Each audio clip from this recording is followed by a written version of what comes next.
ഏതൊരു നിഅമത്തും അള്ളാഹുവിൽ നിന്നാണ്. ശുക്ർ കാണിക്കുക, നന്ദികേട് കാണിക്കരുത്. റബ്ബിൻ്റെ അനുഗ്രഹം കൊണ്ടാണ് ഇത് ലഭിച്ചത് എന്ന് തീർത്ത് വിശ്വസിക്കുകയും അള്ളാഹുവിനെ സ്തുതിക്കുകയുമാണ്.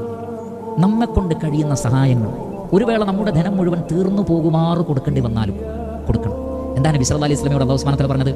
അലം യജിദക യതീമൻ ഫആവ വവജദക ضالൻ ഫഹദാ വവജദക ആയിലൻ ഫഅഗ്നാ ഫഅമ്മൽ യതീമ ഫലാ തഖ്ഹർ വഅമ്മ السائل ഫലാ തൻഹർ വഅമ്മാ ബിനിഅമതി റബ്ബിക ഫഹദ്ദിസ്.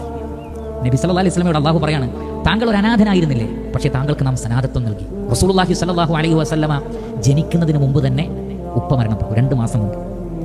ജനിച്ച് 6 വർഷമാകുമ്പോഴേക്ക് ഉമ്മയും മരണപ്പെട്ടു. അതിനുശേഷം ഉത്തരവാദിത്തം ഏറ്റെടുത്തവരൊക്കെ തൊട്ടടുത്ത വർഷങ്ങളിലായി മരണപ്പെട്ടു. ശരിക്കും അനാഥനെന്ന് പറയാം. പക്ഷെ പിന്നീട് സംഭവിച്ചതെന്താണ്? ലോകത്ത് ഇതുപോലെ സംരക്ഷിക്കപ്പെട്ട മറ്റൊരു വ്യക്തിത്വത്തെ നിങ്ങൾക്ക് കാണാൻ കഴിയും. ഇതുപോലെ സ്നേഹിക്കപ്പെട്ട, ഇതുപോലെ ആദരിക്കപ്പെട്ട, ഇതുപോലെ ബഹുമാനിക്കപ്പെടുന്ന, ഇതുപോലെ പ്രാർത്ഥിക്കപ്പെടുന്ന അഥവാ പ്രവാചകന് വേണ്ടി പ്രാർത്ഥിക്കുന്ന ഒരു വ്യക്തിത്വത്തെ ലോകത്ത് നമുക്ക് കാണാൻ കഴിയും. അതാണ് യതീമൻ ഫആവ, സംരക്ഷണം നൽകി. വവജദക ضالൻ ഫഹദ, വഴിയറിയാതെ പ്രയാസപ്പെട്ടപ്പോൾ ഏറ്റവും കുറ്റമറ്റ മാർഗദർശനമായ ഖുർആൻ നൽകി. അതേപോലെ തന്നെ വവജദക ആയിലൻ, താങ്കൾ ദരിദ്രനായിരുന്നു, ഒന്നും ഉണ്ടായിരുന്നില്ല, പക്ഷേ ഫഅഗ്നാ, അല്ലാഹു ധന്യത നൽകി. എന്നിട്ട് എന്താ അല്ലാഹു പറയുന്നത്? ഇതൊക്കെ ചെയ്തു തന്നില്ലേ താങ്കൾക്ക്? അതുകൊണ്ട് അല്ലാഹു സുബ്ഹാനഹു വ തആല പറയുന്നു, ഫഅമ്മൽ യതീമ ഫലാ തഖ്ഹർ, അതുകൊണ്ട് ഒരിക്കലും അനാഥകളെ താങ്കൾ എന്ത് ചെയ്യരുത്, തള്ളിക്കളയരുത്.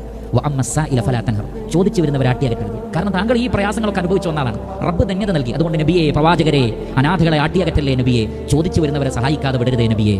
വഅമ്മാ ബിനിഅമതി റബ്ബിക ഫഹദ്ദിസ്, അതിന്റെ കൂടെ റബ്ബിന്റെ നിഅമത്ത് എപ്പോഴും ഓർക്കണം. ഇതാണ് നമുക്കും ചെയ്യാനുള്ളത്. അള്ളാഹു ചെയ്തു തന്ന അനുഗ്രഹങ്ങൾ ഓർക്കുക, പാവങ്ങളെ നമ്മൾ കൈയൊഴിയാതിരിക്കുക. കുടുംബത്തിലും അയൽവക്കങ്ങളിലും നാട്ടിലും കൂട്ടുകാരിലും ആരൊക്കെ പ്രയാസപ്പെടുന്നുണ്ടോ മാക്സിമം അവരെ സഹായിക്കുക. അതാണ് അള്ളാഹുവിനോട് കാണിക്കുന്ന ഏറ്റവും വലിയ നന്ദി.